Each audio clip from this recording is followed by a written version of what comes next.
Ok, mais um vídeo, agora já entrando nos meandros da fisiologia humana e as relações do Qi, do Yin e do Yang. Então a gente vai entender melhor como esses conceitos se aplicam na nossa biologia e de que forma nós podemos considerar a nossa saúde a partir dessa perspectiva. Então tudo pronto? Vamos lá, vinheta estudo.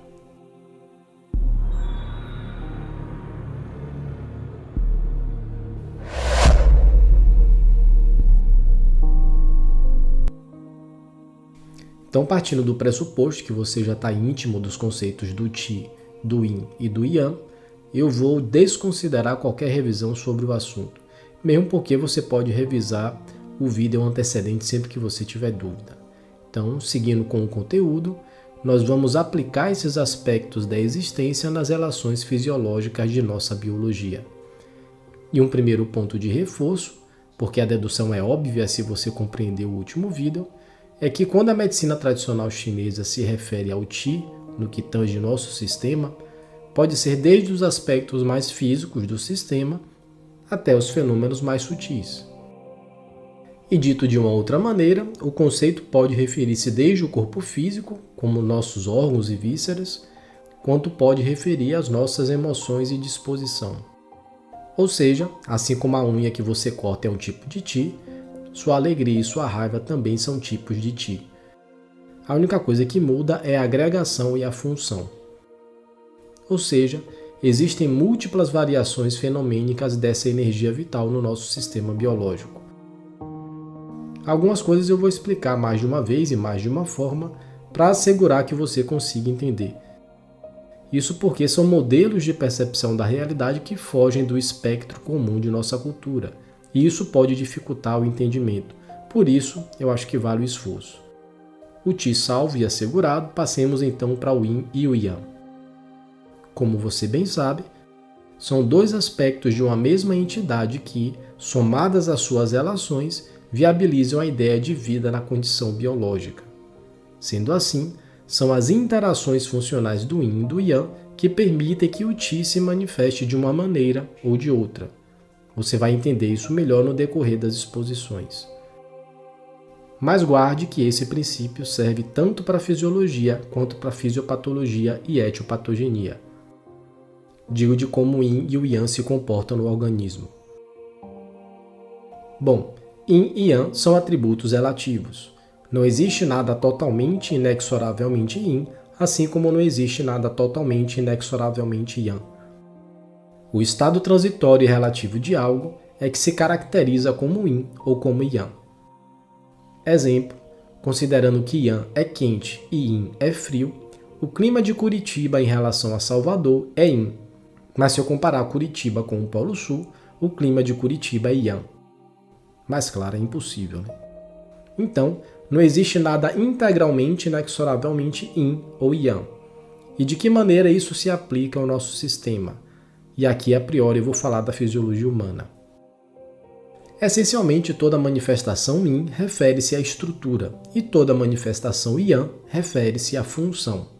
No molde desse raciocínio, o coração é um órgão físico, então sua estrutura tecidual, desde o miocárdio até o feixe de His e a rede de Purkinje, é Yin, mas o impulso elétrico gerado pelo nódulo sinusal é Yang.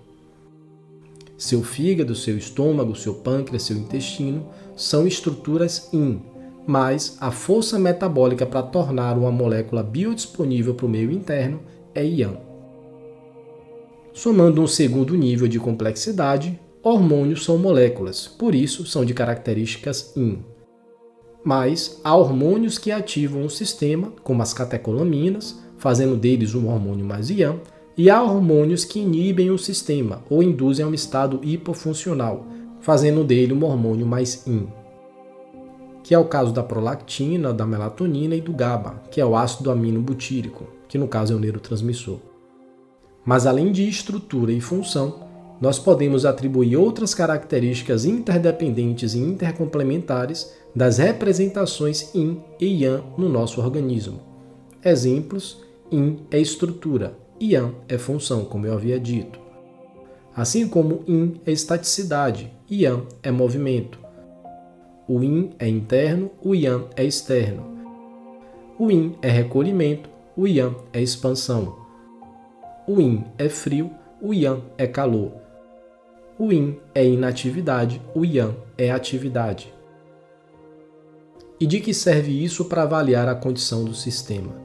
Primeiro é considerar que essas forças precisam estar harmonizadas com o ambiente interno e com o ambiente externo. Como assim?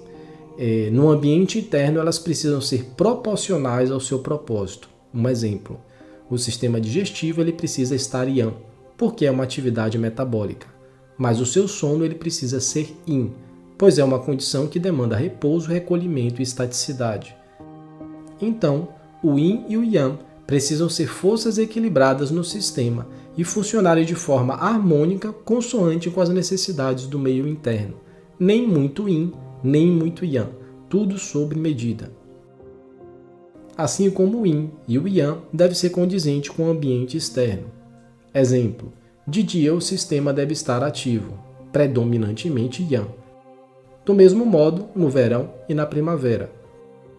Em contrapartida, no inverno, no outono e durante a noite, o sistema deve estar predominantemente mais Yin. Esse raciocínio funcional é que serve de parâmetro para ajustar o sistema, desde a alimentação e atividade física até a terapêutica e atividade sexual. Dito de outra forma, há épocas de semear e de colher e há épocas de preservar e nutrir. Desse ponto, é possível notar que o mesmo passe que se aplica em uma época de frio não deve ser aplicado em uma época quente. O mesmo serve para o dia e para a noite.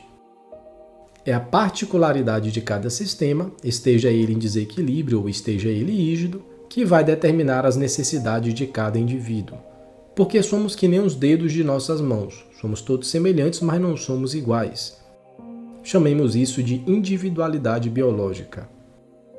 É a soma dessas singularidades, o da individualidade biológica e o da necessidade particular, que vai desenhar desde a melhor terapêutica até a melhor maneira de se conduzir no mundo. Do ponto de vista terapêutico, somando tudo que eu disse até aqui, eu posso dizer que, se o acometimento do indivíduo é Yin, ou seja, é estrutural, não adianta ficar dando passe. A prioridade é a nutrição. Pode-se pensar desde a nutracêutica e a alimentação, até os pensamentos, valores e sentimentos que alimentam a psique do assistido. Do contrário, você corre o risco de dispersar o pouco de energia que o indivíduo tem e desgastar ainda mais a energia que o passista tem. Nesse caso, ninguém ajuda ninguém e o passista se prejudica. Porque por mais que a intenção seja louvável, o corpo material, seja ele físico ou energético, obedece a uma lei natural chamada entropia. Mas a gente vai discutir isso melhor nos módulos vindouros. Então, ao observar o indivíduo, considerando o ambiente, como eu falei, você precisa avaliar nesse viés. É um indivíduo em um estado mais Yin ou mais Yang? E a semiologia começa por aí. Ele precisa mais de estrutura ou de função? Precisa mais de movimento ou de estaticidade? Ele tem uma postura mais recolhida, do tipo ombros para dentro, voz baixa, postura encurvada, ou ele tem uma atitude mais expansiva, do tipo fala alto, é altivo, é verborrágico, invade os limites do conveniente, lhe interrompe na sua fala? Então são as primeiras observações a serem feitas para você começar a entender os 3 Is do assistido, que seria identidade, individualidade e idiosincrasia, ou seja, como ele se apresenta, como ele funciona e como ele se relaciona. E é crucial você entender esses 3 aspectos do sistema antes de começar a fazer qualquer suposição ou sugerir qualquer tipo de coisa, porque do contrário você só vai estar obedecendo o protocolo. E no que diz respeito à vida e à saúde, não funciona assim. O protocolo ele só é útil quando a avaliação é bem feita. Por fim, eu expliquei o mais difícil para que você possa deduzir o mais fácil. Ou seja, o mesmo princípio usado para avaliar e definir o método terapêutico serve em decalque para que você possa ajustar e conduzir a sua saúde.